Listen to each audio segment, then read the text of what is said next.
Would you please explain to Albertans in Ralph Klein kind of language and demonstrations what is meant by a structural deficit, so Albertans understand that we are in a structural deficit and we can't be spending all of our royalty revenue on everything that people want. You know, if Albertans really understood what was meant by a structural deficit, then I think they would get it. Let me try to look. We know Stephen Guilbeault is trying to shut our oil and gas industry down. So Let's say he's successful and we have no oil and gas revenues tomorrow.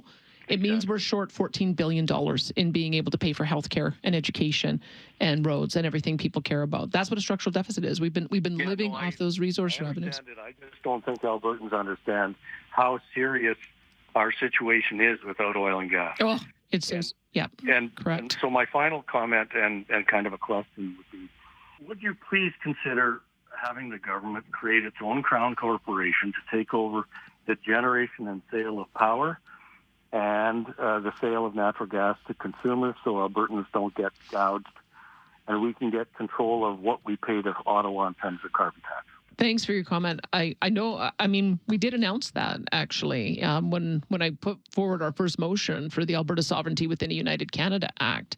That's what we were signaling to the market, is that if the market is not going to produce the long-term baseload power that we need, we will establish a crown corporation and we will do it. So I still want to work with our private sector operators to see if we can get the market discipline that you're talking about, get more power on stream. Because it's as you bring more power on stream, it reduces prices. And I think we'll see a dramatic example of that next year. We've got 3 projects finally coming on stream, 2,700 megawatts of natural gas power.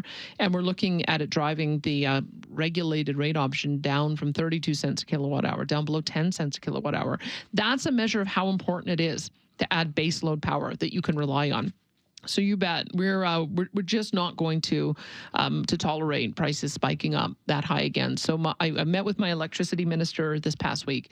He has a whole series of reforms that he's going to roll out to be able to address this in the long term, so that we can provide that kind of price stability.